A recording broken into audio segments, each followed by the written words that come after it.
बिस्मिल्लाहिर्रहमानिर्रहीम, अस्सलामुअलैकुम। तो किड्स आईसीटी अकेडमी के प्लेटफॉर्म से माइक्रोसॉफ्ट एक्सेल की एक न्यू वीडियो लेकर हाजिर हैं।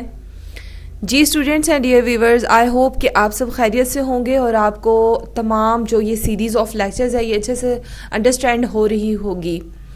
आज की जो हमारी वीडियो है वो use of sum and auto sum के बारे में है और साथ ही साथ हम डिस्कस करेंगे कि सम और ऑटो सम में डिफरेंस क्या है, क्या फ़र्क है इन दोनों फंक्शंस में। जैसा कि स्टूडेंट्स आप देख रहे हैं कि यहाँ पर एक टेबल जो है वो क्रिएट किया गया है, इसका स्ट्रक्चर मैंने ड्रॉ कर लिया है। आप भी इसी तरह किसी भी जगह पर जब कोई भी एक्सेल की शीट पे वर्क कर रहे हैं और आप कोई ऐसा टेबल बनाते हैं कि जिसमें आपकी जो रिटन वैल्यूज़ हैं उनको आपने ऐड करवाना है, तो ऐड करने के लिए हम सम फंक्शन का इस्तेमाल करते हैं। और जब हम उनको ऐड करवाना चाहें इन अ सीक्वेंस तो हम ऑटो सम का फंक्शन यूज़ करते हैं। अब आप ऑटो सम कैसे करेंगे, ये आपकी जो भी एडेड वैल्यूज़ हैं आप चाहते हैं कि इन तमाम वैल्यूज़ को ऐड कर दिया जाए, तो आपने जिस जगह उसको ऐड करना है, जैसे कि मेरी यहाँ पर देखें कि टारगेट लोकेशन क्या है, ऑब्टेन मार्क्स है। मैंने ऑब्टेन मार्क्स के सेल को सेलेक्ट कर लिया और होम मेन्यू में मौजूद यहाँ पर देखें कि टॉप पर आपको नज़र आ रहा है ऑटो सम का निशान। यहाँ पे देखें, मैंने आपके सामने इसको जूम कर दिया है, तो आप यहाँ पे देख सकते हैं कि ये ऑटो सम की कमांड है। आप इस ऑटो सम कमांड के ऊपर क्लिक कर देंगे। जैसे ही आप क्लिक करेंगे तो कुछ इस तरह सा व्यू जो है वो आपको नज़र आता है, यानी कि ऑटो सम का फंक्शन एक्टिव हो गया है। और ये सम कहाँ से कहाँ तक हो रहा है, B5 से लेकर G5 तक हो रहा है। जी व्यूवर्स एंड डियर स्टूडेंट्स, यहाँ पे आप देख सकते हैं कि ये जो B5 और G5 है, these are the names of cells, ये आपके सेल्स के नेम हैं। और दरमियान में ये जो डॉट आपको नज़र आ रहे हैं इसको हम कॉलन बोलते हैं, यानी हम इसको रेंज डिफाइन कर रहे हैं कि B5 से लेकर G5 तक का जो तमाम सेल्स का डाटा है आप उसको सेलेक्ट कर लें और उसके ऊपर फंक्शन हम क्या परफॉर्म कर रहे हैं, हम सम का फंक्शन परफॉर्म करें। अब आपने क्या करना है, एंटर प्रेस कर देना है। दोबारा आप देख सकते हैं इसको कि आपने अपनी वो टारगेट लोकेशन जिसके अंदर आपने वैल्यूज़ को ऑटो सम करवाना है, आप उस सेल को सेलेक्ट कर लेंगे। उस सेल को सेलेक्ट करने के बाद आपने ऑटो सम की कमांड के ऊपर क्लिक कर दिया। इससे क्या होगा कि वो आपकी सेलेक्ट जो रेंज होगी, जितनी भी न्यूमेरिकल वैल्यूज़ होंगी जो सीक्वेंस में पड़ी हुई हैं, वो सब की सब सेलेक्ट हो जाएंगी। और आप एंटर का बटन प्रेस करते हैं तो इस तरह से ओनली फर्स्ट स्टूडेंट जिनका नाम क्या है, अली है, अली के ऑब्टेन मार्क्स हमारे पास स्क्रीन पर आ चुके हैं। अब आपने स्टूडेंट्स क्या करना है कि सिर्फ ऑब्टेन मार्क्स को सेलेक्ट करके, यानी इस सेल को सेलेक्ट करके आपने ऑटो फिल करना है। जैसा कि प्रीवियस वीडियो में मैं आपको बता चुकी हूँ कि ऑटो फिल का वर्क जो है वो क्या होता है, फार्मूला को कॉपी करना। फार्मूला यहाँ पर क्या लगा हुआ है, फार्मूला यहाँ पर लगा हुआ है सम कर दें B5 से G5 की वैल्यूज़। तो इस फार्मूला को उसने कॉपी कर लिया और अब आप देख सकते हैं कि हर सेल में जो फार्मूला है वो सेम है, लेकिन रो का जो नंबर है, जैसे कि आप यहाँ पर अगर गौर करें तो यहाँ लिखा आ रहा है सम B8 to G8, यानी कि रो हमारी 8 है, दैट्स वाई उसने रो का सीक्वेंस जो है वो चेंज कर दिया। तो इस तरह से हम लोग ऑटो सम के ज़रिए डिफरेंट वैल्यूज़ को जो एक सीक्वेंस में मौजूद हो उनको हम क्या कर सकते हैं, कैलकुलेट कर सकते हैं, उनको हम सम करवा सकते हैं।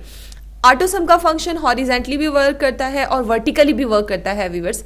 यहाँ पर देखें कि अगर मुझे वैल्यूज़ को ऊपर से नीचे ऑटो सम करवाना है तो फिर मुझे नीचे वाला सेल सेलेक्ट करना होगा और वैल्यूज़ ऊपर आपकी मौजूद हैं। अब यहाँ खड़े होकर हम ऑटो सम करते हैं तो यहाँ पर देखें कि उसने इन तमाम वैल्यूज़ को सम कर दिया। और जब आप इसको आगे इसी तरह ऑटो फिल करते हैं तो हर वैल्यू का, यानी कि vertically from C5 to C5 to C14, ये आपकी जो तमाम वैल्यूज़ अभी सिलेक्टेड है इसका जो सम है वो 280 है। तो इस तरह से हम वर्टिकली भी सम कर सकते हैं, हम हॉरिजेंटली भी सम कर सकते हैं। और अभी जो आप देख रहे हैं, चूंकि मेरा ऑब्टेन मार्क्स जो हैं वो सामने की जानिब लिखे हुए थे मार्क्स के, तो हमने हॉरिजेंटल ऑटो सम का फंक्शन यहाँ पर परफॉर्म किया है। नाउ अगर हमने सम का फंक्शन परफॉर्म करना है, ऑटो सम का फंक्शन परफॉर्म नहीं करना, तो फिर हम क्या करेंगे व्यूअर्स। ये देखिए कि मैंने सेल वैल्यूज़ को रिमूव कर दिया है। सेल के अंदर लिखी गई वैल्यूज़ को रिमूव करने का तरीका ये होता है कि आपने सेल्स को सेलेक्ट कर लेना है जिसके अंदर आपने डाटा पुट किया है, और देन आपने कीबोर्ड से डिलीट का बटन प्रेस कर देना है। इससे सेल वैल्यूज आपकी रिमूव हो जाती हैं। अब हम अगर सम फंक्शन पुट करना चाहते हैं तो आप डायरेक्टली इक्वल साइन प्रेस कर दें। इक्वल साइन प्रेस करने के बाद आप लिख दें सम, और सम लिखने के बाद ब्रैकेट स्टार्ट, और अब आप अपनी गिवन रेंज जो आप इसके अंदर सेलेक्ट करना चाहते हैं आप वो रेंज सेलेक्ट कर सकते हैं। अच्छा व्यूवर्स, अगर हमने रेंज सेलेक्ट नहीं करनी है, जैसे कि आप देखें B5 से लेकर G5 तक हमने इसको सेलेक्ट नहीं करना, तो हम 1 by 1 first value click, second value click, third value click, fourth value and so on, यानी कि अगर आपको दूर दूर वैल्यूज पड़ी हैं, आपको उसको सम करना है, तो देन आप इस तरह से सिंगल वैल्यू को सिलेक्ट करने के बाद, सिंगल सेल को सिलेक्ट करने के बाद आप कॉमा का जो साइन है आप इसको प्रेस करेंगे, और इसको प्रेस करने के बाद आप हर वैल्यू के दरमियान कॉमा को अप्लाई करते चले जाएंगे, तो हमारे पास एट द एंड जो है वो सम फाइंड हो जाएगा। बट ये एक्यूरेट रिजल्ट नहीं है, चूंकि आपको पता है कि हमने डिफरेंट वैल्यूज को इस तरह से सम किया है।